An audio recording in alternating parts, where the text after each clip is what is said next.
Staying with Cyprus, it's an island which has been divided in two since the Turkish invasion of 1974. Since then, the United Nations has kept the opposing sides apart, with British personnel playing a key role. But how and why did all this happen, and what does the future hold for Cyprus? Forces News reporter Tim Cooper is based on the island and sent this special report.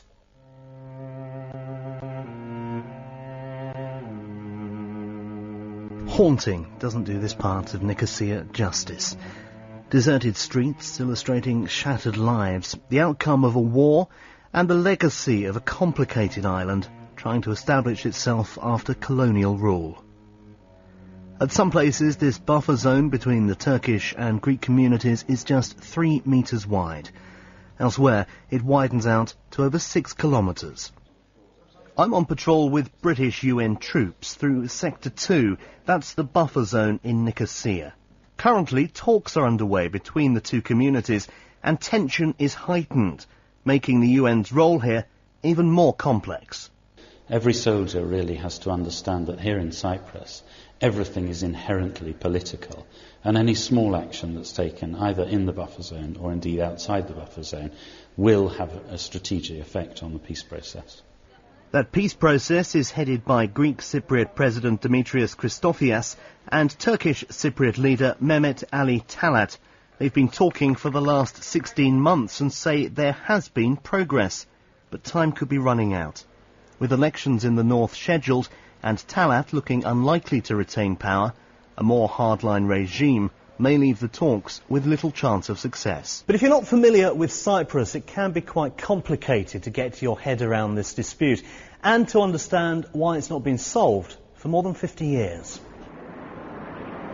Cyprus was divided when Turkish forces invaded the island in response to a Greek-led coup, apparently aimed at making it part of Greece.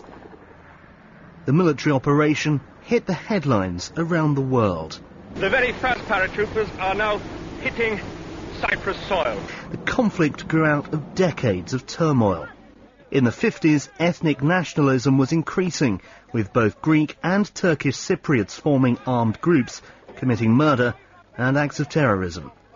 The colonial rulers, the British, were accused of playing the sides off against each other. I am opposed to the use of violence, but at the same time, I am opposed to the British policy which has provoked violence. In 1964, the first division line was drawn in Nicosia. It was felt it had become too dangerous for Greeks and Turks to live alongside each other, so the city was divided along ethnic lines. A decade later, when the 1974 fighting had stopped, that division crossed the island. The buffer zone was formed, and that's how it stayed for 36 years.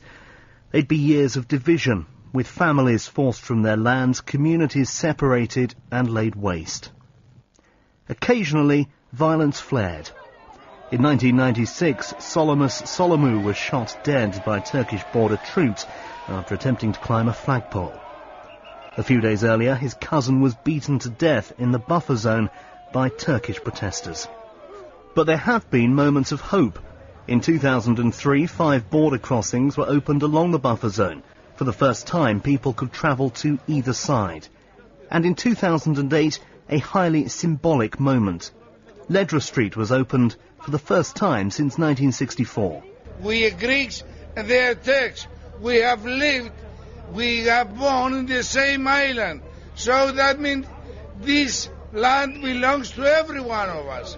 This is what I want. We are Turkish. We are very happy about it, to open the border. Good luck for both sides. What shall I say? Well, I've ended my day at the old Nicosia airport next to this airline here that's been trapped in time since the end of the war in 1974. Most people hope there will be some form of positive conclusion from these talks, but they've dared to hope before, only to be disappointed. Will grim landmarks like this be the future for the Med's third biggest island? Or will they at last be consigned to history? It's all in the hands of the politicians. Tim Cooper, Forces News, Nicosia.